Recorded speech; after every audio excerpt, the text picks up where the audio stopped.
নাটোরে বর্ণাঢ্য আয়োজন ও উৎসবমুখর পরিবেশের মধ্য দিয়ে বাংলা নববর্ষের প্রথম দিন পহেলা বৈশাখ উদযাপন করা হয়েছে। মঙ্গলবার 14 এপ্রিল সকাল থেকেই শহর জুড়ে ছিল উৎসবের আমেজ। সকালে নাটোর শহরের মহারাজা জগদীন্দ্রনাথ উচ্চ বিদ্যালয় ও কলেজ প্রাঙ্গণ থেকে একটি বর্ণাঢ্য শোভাযাত্রা বের হয়। শোভাযাত্রাটি শহরের প্রধান সড়ক প্রদক্ষিণ করে নাটোর রানী ভবনের রাজবাড়ী প্রাঙ্গণে গিয়ে শেষ হয়। পরে সেখানে জাতীয় সঙ্গীত পরিবেশনের মাধ্যমে শুরু হয় সাংস্কৃতিক অনুষ্ঠান। অনুষ্ঠানে নৃত্য, সঙ্গীত, বাদ্যযন্ত্র পরিবেশন ও ঐতিহ্যবাহী লাঠি খেলা পরিবেশিত হয়, যা উপস্থিত দর্শকদের মাঝে ব্যাপক উৎসাহ ও আনন্দের সৃষ্টি করে। একই সঙ্গে রাজবাড়ী উন্মুক্ত মঞ্চের পেছনে জেলা প্রশাসনের আয়োজনে আগতদের জন্য পান্তা ইলিশ সহ বাঙালির ঐতিহ্যবাহী খাবার পরিবেশন করা হয়।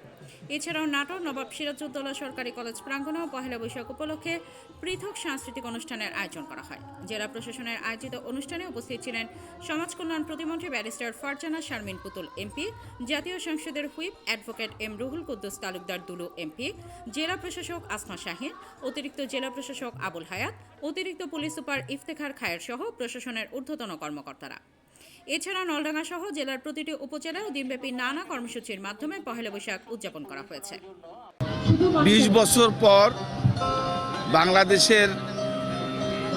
বাংলাদেশি জাতীয়তাবাদের যে সংস্কৃতি, যেটা আমাদের ধ্বংসের পথে চলে গিয়েছিল, সেখান থেকে আমি বিশ্বাস করি আজকের এই পয়লা বৈশাখের মাধ্যমে বাংলাদেশের যে সংস্কৃতি, বাংলাদেশের যে গ্রামের লোকসঙ্গীত, মানবতী গান, যাত্রা, এদেশের অরিজিনাল যে ঐতিহ্য, বাংলাদেশি সংস্কৃতি আজকের এই পয়লা বৈশাখের মাধ্যমে বাংলাদেশের মানুষের কাছে আবার ফেরত আসবে।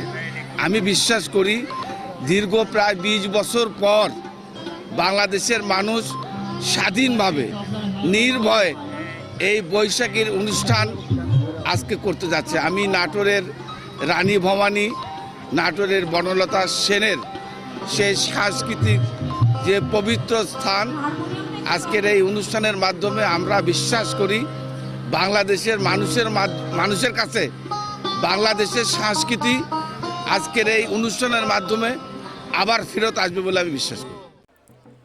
আরিফুল ইসলামের তথ্যচিত্রে সামিয়া সুলতানা, চ্যানেল 21, নাটোর।